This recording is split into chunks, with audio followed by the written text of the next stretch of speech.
India में dubbing कब से होती हुई आ रही है और पहली हॉलीवुड मूवी डब कौन सी थी जिसे डब किया गया था। कितना वक्त लगता है एक टेलीविजन एपिसोड को डब करने में या मूवी को इंडिया में हिंदी में डब करने के लिए। डबिंग से पहले ट्रांसलेशन में कितना वक्त लगता है और पर वर्ड यहाँ पर कितना चार्ज किया जाता है। एक डबिंग प्रोसेस में आखिर कितने लोगों का इस्तेमाल होता है और फाइनली डबिंग का फ्यूचर कितना बड़ा होने वाला है और फ्यूचर में इसके क्या क्या स्कोप्स हैं। अगर आपने भी मेरी तरह बचपन से ही television shows, Hollywood movies, animation को और साथ ही वेब सीरीज को फॉलो किया है तो बहुत सारे लोगों ने मेरी तरह ही इन कंटेंट्स को डबिंग के थ्रू ही एंजॉय किया होगा। और बेसिकली इंडिया में जितना बड़ा नेशनल और इंटरनेशनल पॉप कल्चर का सीन है वो सारा इन्हीं डबिंग आर्टिस्ट के अस्तित्व की वजह से है। और आज इस वीडियो में हम उन्हीं सभी को ट्रिब्यूट देते हुए उनके बारे में बात करने वाले हैं जो शायद आप इंडियन डबिंग इंडस्ट्री के बारे में आप नहीं जानते होंगे। तो बिना टाइम वेस्ट करते हुए, मेरा नाम है रोनी, चलिए शुरू करते हैं इस वीडियो को। अब वैसे तो इंडिया में डबिंग 1930 के जमाने से ही होती आ रही है और आलम आरा 1931 की सबसे पहले इंडियन मूवी थी जो साउंड और ऑडियो के साथ थी, जिसके कारण आप इसे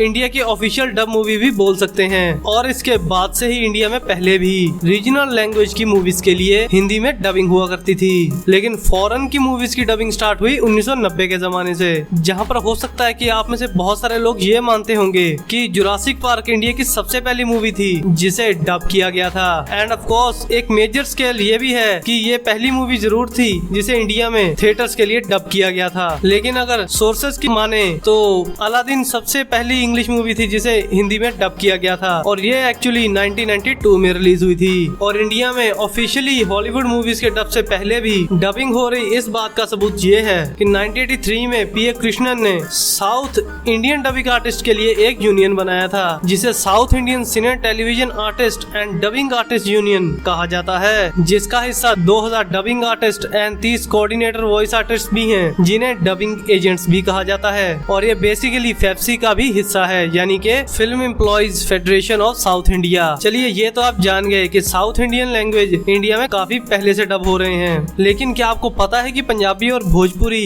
इंडिया में कब डब होना चालू हुए हैं?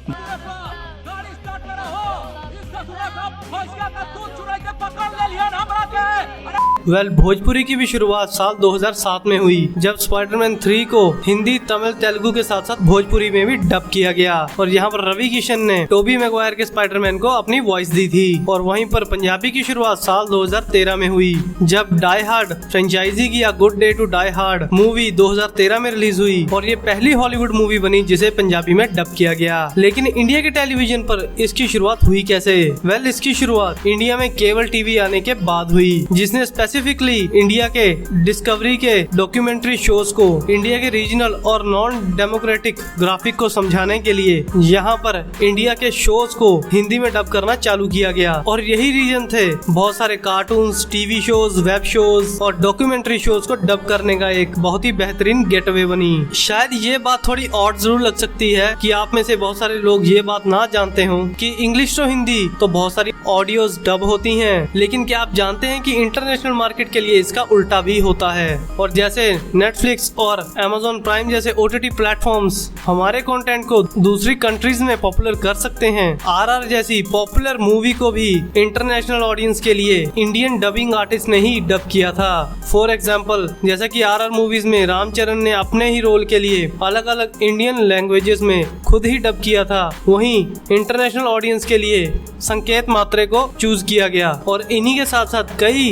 टैलेंटेड ऐसे आर्टिस्ट भी हैं जो हिंदी के साथ साथ इंग्लिश में भी डबिंग कर सकते हैं। और दुनिया भर में सेक्रेट गेम और दिल्ली क्राइम जैसे शोज को वर्ल्ड वाइड लोगों तक पहुंचाने में इन डबिंग आर्टिस्ट का बहुत बड़ा हाथ है। वहीं पर डबिंग के साथ साथ ट्रांसलेशन भी बहुत बड़ा फर्क होता है, जिसमें बेसिकली हॉलीवुड मूवीज की स्क्रिप्ट को हिंदी में ट्रांसलेट किया जाता है और वो भी फर्दर जाकर ट्रांसलेट होती हैं। For your information, Indian translators Indian movie के लिए पर वर्ड 1 रुपए चार्ज करते हैं, वहीं किसी फॉरेन प्रोजेक्ट के लिए ये पर वर्ड 10 रुपए तक चार्ज करते हैं। And depending on movie length उनके टोटल प्राइस को डिसाइड किया जाता है। लेकिन वहीं पर अगर बात की जाए डबिंग के प्रोडक्शन कॉस्ट की तो इस सब का एक एवरेज सामने आता है। एक टेलीविजन एपिसोड को डब करने के लिए 15,000 रुपए तक का खर्चा आता है। अगर इसका हम पुराने समय से कंपेयर करें तो वो 80,000 रुपए तक चला जाता है, क्योंकि यहाँ पर कंटेंट के साथ साथ डब करने वालों की भी बढ़ोतरी हुई है, जिसमें 3 लाख के अंदर अंदर एक पूरी मूवी को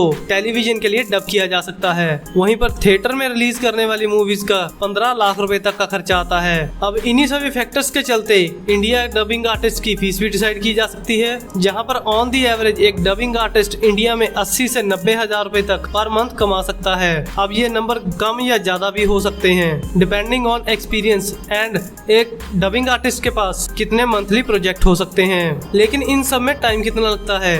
अगर डबिंग से पहले सबटाइटलिंग की बात की जाए तो यहाँ पर 1 घंटे के कंटेंट को सबटाइटल देने में तकरीबन 2 दिन तक का वक्त लग सकता है। वहीं पर 1 घंटे के कंटेंट को डब करने में 4 दिन तक का वक्त लग सकता है। वहीं पर ऑलरेडी एक प्रोड्यूस मूवी को टेलीविजन के लिए डब करने में 15 दिन तक का वक्त लगता है। वहीं पर थिएटर्स के लिए उन्हें डब करने में तकरीबन 30 दिन तक का वक्त लग सकता है। वहीं पर इन सभी प्रोसेस को मैनेज करने वाली इंडिया में कई सारी डबिंग स्टूडियो कंपनीज हैं, लेकिन उनमें से कई सारी पुरानी और प्रोमिनेंट कंपनीज थी जो कि एक्चुअली धीरे धीरे कम होती जा रही हैं। जहां पर यूटीवी का अपना एक डबिंग स्टूडियो था जो कि 5 साल पहले बंद हो गया। वहीं पर क्रेस्ट एनिमेशन स्टूडियोज 10 साल पहले ही बंद हो चुकी है। बट वहीं पर BOL media, native Ninja, VSI group जैसे कई छोटे स्टूडियो कंपनीज हैं जो कि इन सभी कामों को काफी अच्छे से मैनेज और प्रोड्यूस करती हैं, जिसका हिस्सा quality controllers, dubbing directors, sound experiences, sound engineer होते हैं जो कि बेसिकली डबिंग आर्टिस्ट को हायर करते हैं। साथ ही साथ इंडिया में बहुत सारे डबिंग स्टूडियोज भी हैं जिन्हें वॉइस एक्टर्स और डबिंग प्रोड्यूसर्स खुद ही रन करते हैं। लेकिन सबसे बड़ा सवाल तो ये है कि क्या सच में डबिंग का फ्यूचर है इंडिया में? और हो सकता है कि बहुत सारे हमारे सब्सक्राइबर्स डबिंग में अपना लक आजमाना चाहते हो।